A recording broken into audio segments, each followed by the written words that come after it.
Hai semua dan selamat datang ke lawatan virtual kita yang cukup istimewa untuk kelas Bahasa Melayu. Hari ini, kita akan sama-sama terbang ke Kuching Sarawak untuk melawat satu tempat yang sangat ikonik, iaitu Muzium Budaya Borneo. Dah sedia semua? Jom kita mulakan.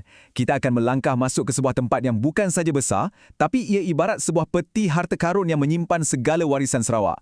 Dan nak tahu tak, ini bukan setakat muzium terbesar di Malaysia tau, tapi ia juga yang kedua terbesar di seluruh Asia Tenggara. Hebat kan?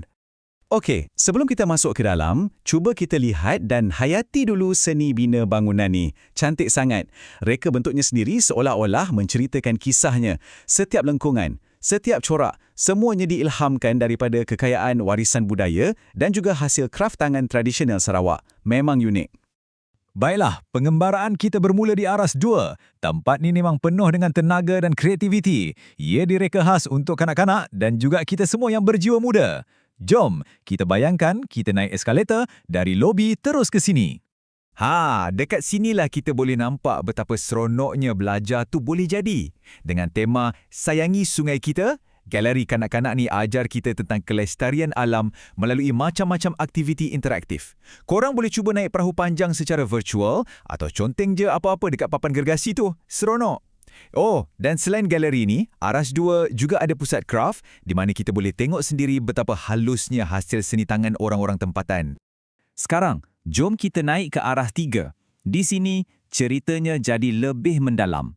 Selamat datang ke galeri yang paling besar dalam muzium ni, yang meneroka hubungan erat dan harmoni antara komuniti di Sarawak dengan alam semula jadi di sekeliling mereka.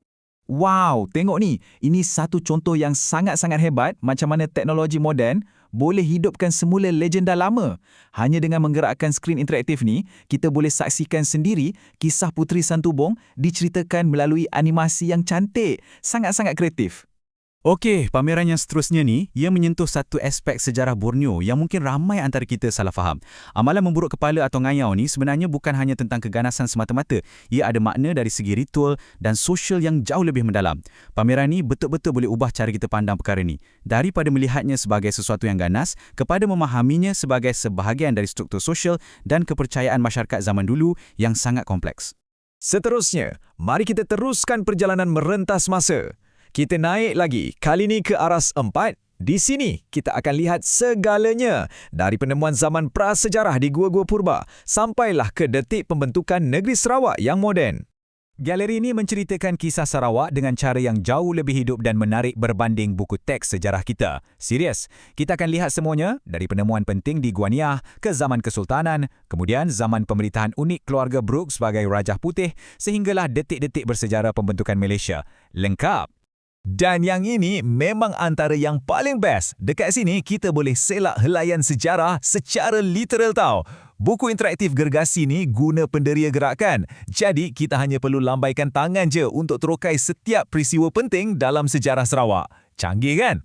Akhirnya, kita dah pun tiba di kemuncak lawatan kita iaitu di Aras 5.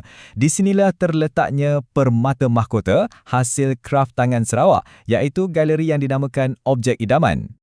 Setiap satu objek yang dipamerkan di sini memang sebuah karya agung.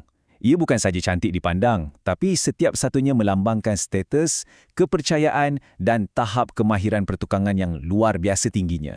Cuba bayangkan, setiap manik, setiap ukiran, semuanya ada cerita tersendiri. Dan sebagai penutup yang sangat menakjubkan untuk Aras ni, jangan lupa pandang ke bawah ke lantai yang kita pijak. Lantai ni seolah-olah menjadi hidup dengan paparan animasi interaktif. Memang satu pengalaman yang majlis sebelum kita tinggalkan galeri ni. Lepas kita dah jelajah 5 tingkat yang penuh dengan sejarah dan budaya, mesti perut pun dah mula berbunyi kan? Betul tak? Jom kita turun ke aras bawah dan tengok apa yang ada untuk kita isi perut. Jadi, kita ada dua pilihan utama di sini. Kalau nak makan sesuatu yang cepat dan santai, BCM Cafeteria memang sesuai. Tapi, kalau anda nak satu pengalaman kulinari dan budaya yang unik, cubalah restoran muzium. Mereka ada sajian istimewa macam pizza umai. Pernah dengar tak? Menarik tu. Baiklah semua, lawatan maya kita dah hampir tamat. Tapi, proses pembelajaran kita yang sebenar baru nak bermula. Semua yang kita dah lihat dan alami hari ini sebenarnya adalah persediaan untuk tugasan akhir anda. Jadi, ini tugasan anda. Tulis sebuah karangan yang bertajuk Kepentingan Museum sebagai Warisan Budaya. Cuba fikirkan semula tentang semua paparan interaktif, artifak-artifak yang sangat berharga dan kisah-kisah di sebaliknya yang telah kita terokai tadi. Kenapa agaknya tempat macam museum sangat-sangat penting? Gunakan pengalaman dari lawatan maya kita ni sebagai sumber inspirasi utama anda. Selamat menulis ya.